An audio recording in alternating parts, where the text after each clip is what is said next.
Le tatouage utilise des procédés ancestraux. Depuis que l'homme existe, il essaie d'écrire sur la peau.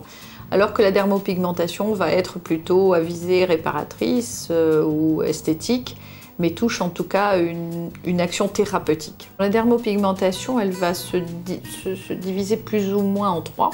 C'est la réparation du cancer du sein, la reconstruction par dermopigmentation ou tatouage médical s'impose parce qu'elle simplifie énormément les suites par rapport à des greffes. On utilise également en chirurgie réparatrice les actes de dermopigmentation pour reconstruire des visages qui ont été endommagés par des plaies ou des brûlures.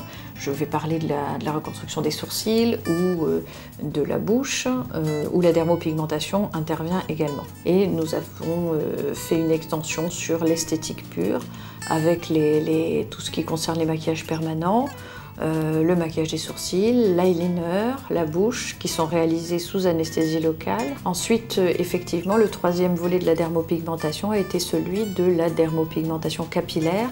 On a deux façons de travailler, que ce soit en densification où la personne a des cheveux longs et à ce moment-là, on peut utiliser une technique avec un roller qui va permettre de densifier de façon un petit peu plus large les zones prévues, et la micropigmentation à l'aiguille fine quand il s'agit de zones où il n'y a pas du tout de cheveux et où là on est en devoir d'imiter l'éruption d'un poil à la surface du cuir chevelu. En principe, les calvities arrivent autour de la trentaine et déjà on se fait un complexe, mais avec le temps, le complexe ne passe jamais.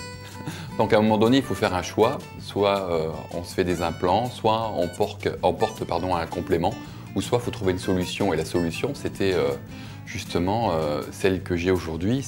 Pour moi, c'était la solution la plus simple et en même temps la plus efficace. Le patient est installé, la zone désinfectée. On aura pris soin aussi de lui recommander des shampoings la veille au soir et le matin même, plusieurs répétés. Une fois la zone désinfectée, on peut pratiquer à l'anesthésie locale. En matière de densité, on peut améliorer l'illusion optique d'une façon considérable, ce n'est en aucun cas une greffe de cheveux. Ces cheveux ne repousseront pas après la dermopigmentation capillaire, c'est évident.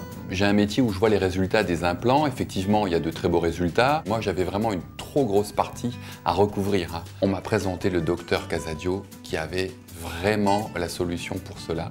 Et aujourd'hui, j'en suis pleinement satisfait. Ça vaut le coup, franchement, ça vaut le coup et c'est rapide et efficace. On va dire que la première séance réalise un premier voile. La deuxième séance commence effectivement à satisfaire le patient et souvent à la troisième, on a l'effet escompté. Voilà, je suis coiffeur, j'ai 56 ans. Là, j'ai trouvé vraiment ce que je recherchais. Ça va me donner de la profondeur donc, à mes cheveux. C'est pas quelque chose de très désagréable et douloureux. C'est supportable. Après ça, je suis rentré chez moi, comme si j'avais rien fait. J'ai passé une très bonne nuit. Là, aujourd'hui, ça fait même pas 24 heures. Très bien, ça fait partie de moi, on dirait que j'ai rien fait. Au niveau résultat, vous le voyez. Et c'est la première séance.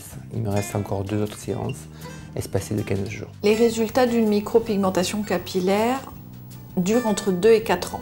L'avantage dans l'utilisation de ces pigments, c'est qu'ils ne virent pas, ils sont accessibles au détatouage par laser. Il est certain que je préconise l'éviction solaire. Le soleil est pour moi une contre-indication pendant au moins 2 mois. Mes patients ont tous les âges auxquels la calvitie peut être constatée. La densification par micropigmentation ne contre-indique absolument pas la greffe, peut être faite avant ou après ou pendant. Enfin, il n'y a aucune rigidité dans ce domaine.